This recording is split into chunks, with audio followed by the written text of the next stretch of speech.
Hello everyone, welcome back to this Gran Turismo playthrough. As you can see, we're just going around Silverstone circuit at the moment. We're just going to jump to practice 4 now. Once this loads. So we've been doing really well. We've done 1, 2 and 3. We've got in top 10 twice. Just in those little 15-minute brackets. And yeah, let's go for practice 4. Now this is the last practice before the official online qualifier, as you can see there, which is the next one up. So it's going to be very interesting, this one. Obviously it'll be the last part of the circuit. And let's see what it says. So here you'll be driving on the final section of the Silverstone Grand Prix circuit from Stowe to the club corner. The Stowe corners look simple at a glance, but it is actually a difficult corner with bad visibility. Many drivers tend to go too fast into this bend, so bear in mind your braking distances here. Same again with the online period. Let's have a look at the online rankings. So using that top 50. Being nice to see who is actually up there. So Dantastic has made it into the top 10 once again. Obviously he's racing through this. But yeah, let's just have a quick gander. Obviously the times are quite split there on my friends list between Dave and Fetz. They're obviously also racing through this.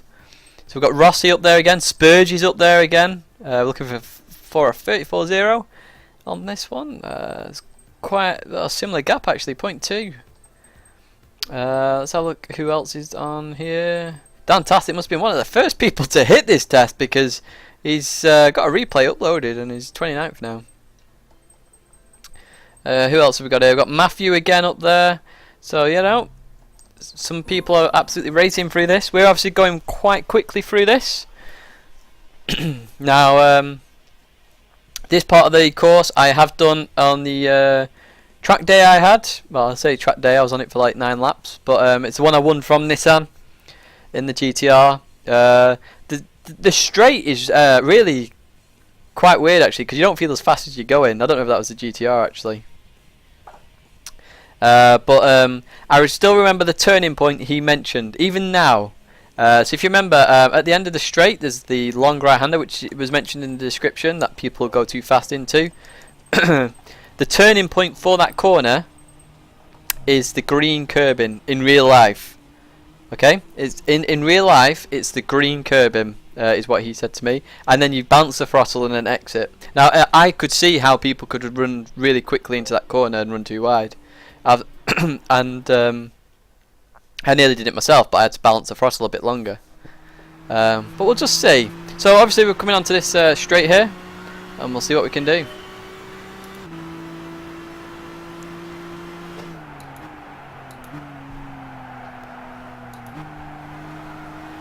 So we've recovered that.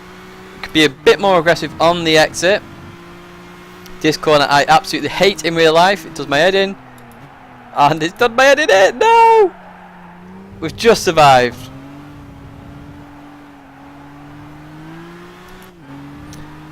Now on the track day we were told to balance the throttle there rather than fully accelerate, mainly because of that concrete wall on the right. As you can imagine, they don't want their cars wrecked or being in an accident. So we've got a silver there. We're 1.9 seconds off rank 1. Obviously we messed up completely. I think that's Vale we came into there, where we completely messed up. Let's go again. We've got our braking distance about right. I used the colour of the barrier change.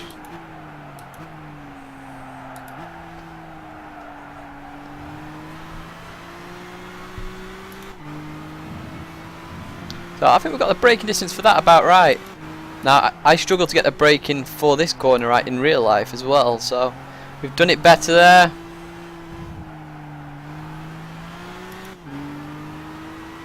So we've just not aggressive enough there. As you can see, we've run out onto this curbing, and we've got the goal time. So we're still 1.2 seconds off that rank 1, so obviously plenty of time there to gain. We've got our braking point straight away for the main corner after the straight.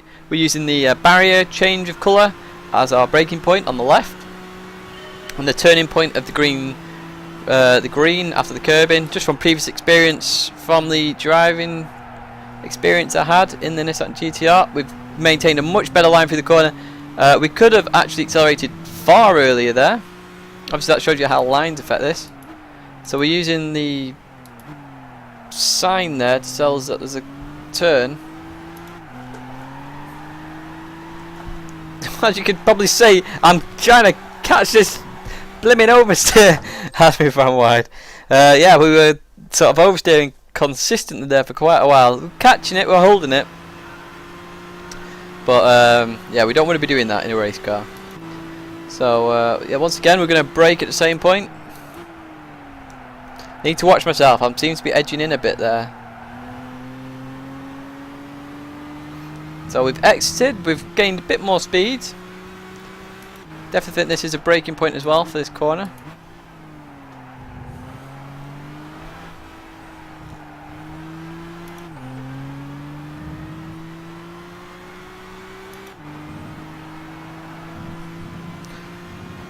That's about as much of the runoff as we want to use. So 34.8, not bad. We still have 8 temps to find. We've definitely got more to gain after, I think it's hanger straight that, isn't it? We've got more to gain at the end of that straight. We've got more to gain in Vale. We're still braking, we've still got plenty of time to brake. I think maybe just after that sign. And then also going round the double right, we've got time there to gain. We've got time to gain everywhere. We could be more aggressive in this, so I'm going to brake a bit further in.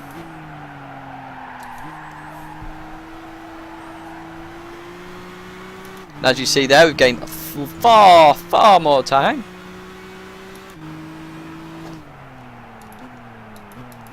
And no, that sign is definitely the best place to brake for that corner. As you can see, it affected our entire line through that entire section.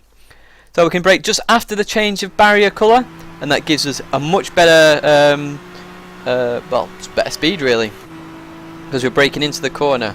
So we're going to brake again. Just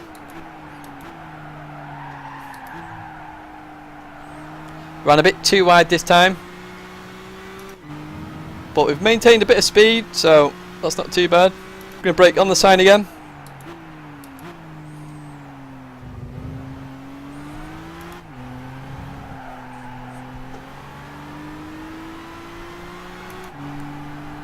Once again, we've got a bit of oversteer. That's the oversteer that the instructors don't want you to have when you do full throttle on there. So we're down to a 0.6, and we just excuse me, and we still have time to gain. That's the good thing about this. We can see the time there. So we're going to keep at this again. We started about 5 minutes ago, so we're going to go till 25 past, which you can't obviously see the time, but there's 10 minutes to go. Whoa! Notice there the rear wheel hit the grass, and that actually meant we ran wide because obviously the rear of the car was not braking efficiently enough, and as we're braking at the last possible moment, it then becomes too late, essentially.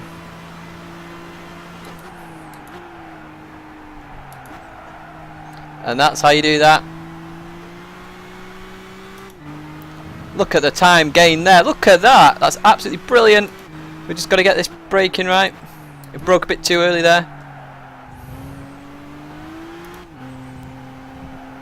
And we've just lost a bit of speed going through there.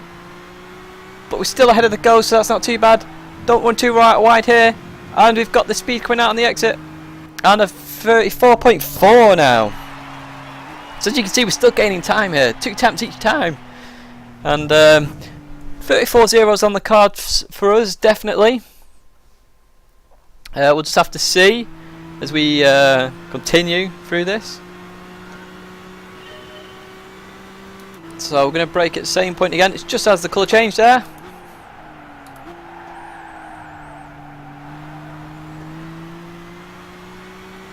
So our Ghost is beating us here a bit, but we broke a bit too early for Vale, so we're going to just brake a bit further than the Ghost. As you see there, we've gained loads of time.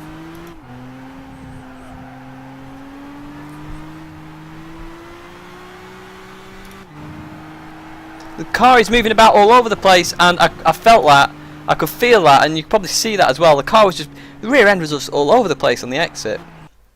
And as I mentioned before, that's why the instructor didn't want us to go full throttle there, because just imagine going full throttle, and obviously you're in a different environment, you're in a real car, so you have a bit extra things that affect the car, like wind and stuff like that. They obviously don't know you. Obviously I'd like to feel that I could control it quite well, but obviously I've never been in that situation in real life. But this is what this is for.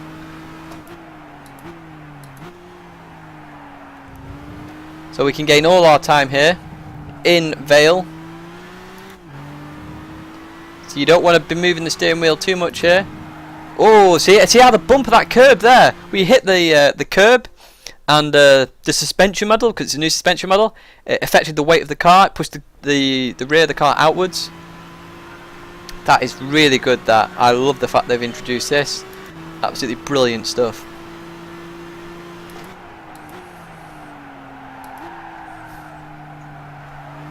So we're just not getting that line right through that corner, and we've got a bit of oversteer there. So once again we will give this another go. So I need to be more aggressive on the turning as I'm braking. Obviously I want this rear end to step out just a tiny bit. Not too much that I actually have to correct. That's a bit too much turning. And I can feel there, look, yeah, see, we lost the rear end and it forced us out. Let's see what we would have got though. Because obviously we're being a bit more aggressive coming into here.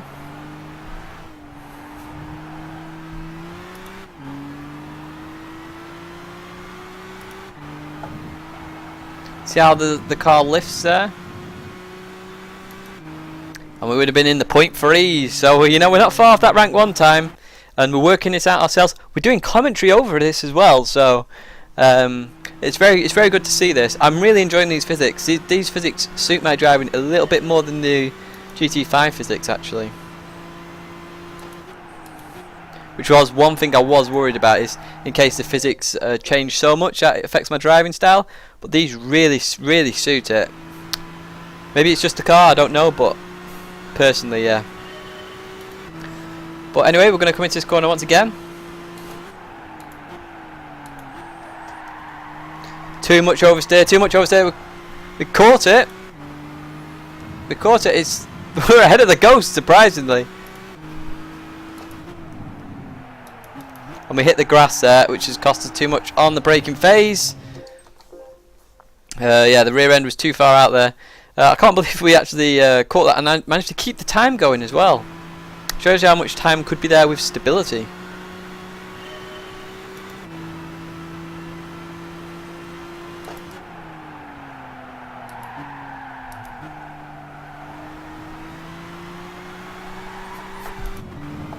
I've lost it again, the rear end. This car's very lively at the rear end. Obviously it's a rear wheel drive car, the 370Z, and it's a tuned version, so it's got a bit more horsepower. I'm not sure whether this is the same sort of spec as the GT4 car. I'm a bit unsure with that one. Wouldn't be able to tell you. That feels far better. So now we're going to come into Vale. Just want to brake.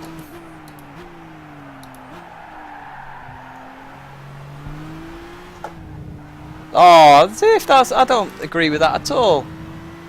Never mind. See what we can do. If you notice, we don't hit the sausage there on the right hand side, the sausage curb, and it just meant the car was far more stable. So you're cutting it more, car lifts with the weight all on the left hand side. When it lands, obviously the weight's moving about, it forces the rear about. It's not what you want when you're trying to accelerate. So we know we can definitely get a 0.3 here. Want to try and aim for a 0.2. No, I've hit the grass, I can feel that. We managed to hold that, surprisingly. The rear end just caught it. Caught itself.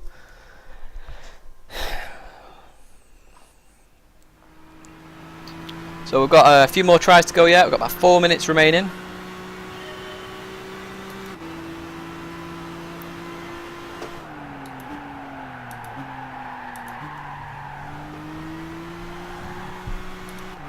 And the rear end there, notice how we were really aggressive, so we were turning and we just went full throttle, bang on. Rear end was like, not a chance you're having that, mate, and just completely went out.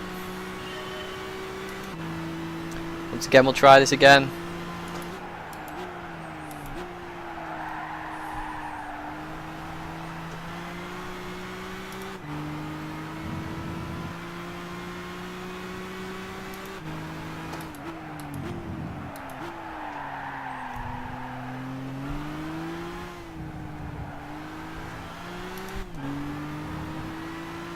So we're a bit too safe there. I could feel myself being too safe as well.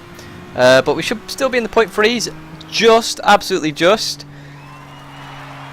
So we're not too far off. I could feel myself being really safe, you see. So as I went through the second part of the double right-hander, I was just like, no, I need to make sure I stay on the track here and improve.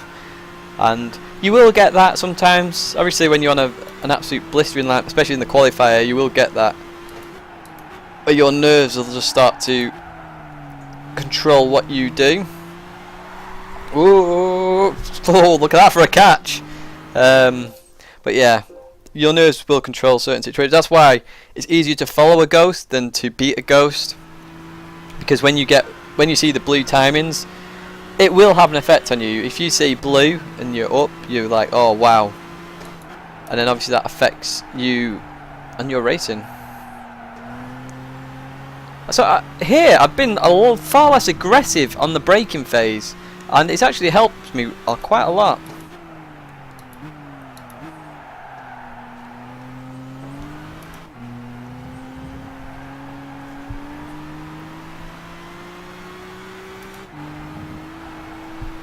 And I accelerated really early there, I short shifted, and that has helped me a ton. A .225, and we've got, well, we'll give it 3 more goals. We have 3 more goals.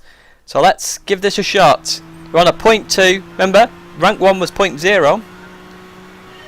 I think we are actually in the top 10 from the previous, depending if other people have improved since. Been a bit more aggressive this time. Oi! Just caught the rear end slightly there. It was more the grip of the car coming into its own.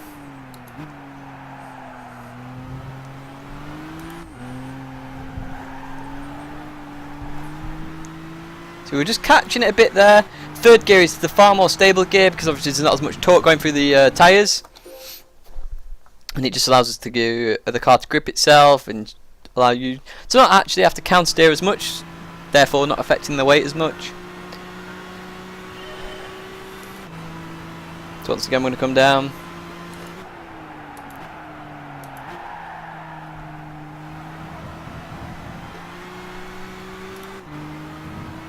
And that was sort of a compromise between the aggressive and the non-aggressive.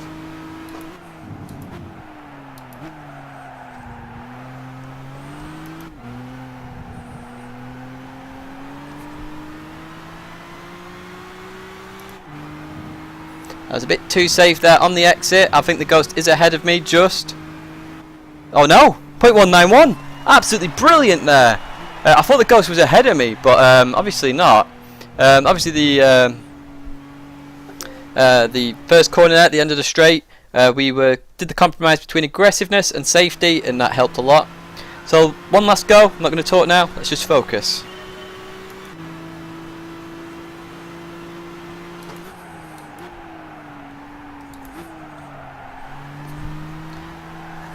Ah, we lost it there. I'm going to give this one more go.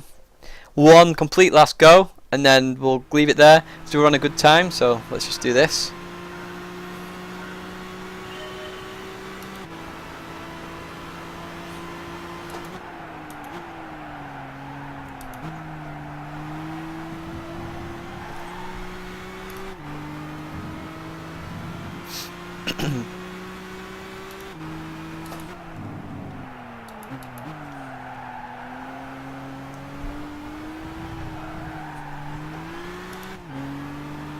So yeah, we ran a bit too deep on Vale. I'll just show you these sausage curbs and what they can do like that. And yeah, so we'll finish on a 34.191, and that's the entire circuit done now with the practices, which is good stuff really, because now we're going to have to put it to the test in the online qualifier. We'll just see where we've come on the rankings. It's probably going to be about 7th or 8th again. Funny feeling 8th. But we'll just see. We will just see as it's loading itself up. 4th! Well, do you know what? I'm going to stop guessing at my ranks, because I think I'm pretty useless at it. But we got 4th. Now, obviously, I'm commentating while I'm doing this, so obviously that adds an effect. As you saw with the previous one, if I'm actually not talking, it helps me more. As you see there, with less than 2 temps off the leader, and we can see those 2 temps as well. That's the good thing.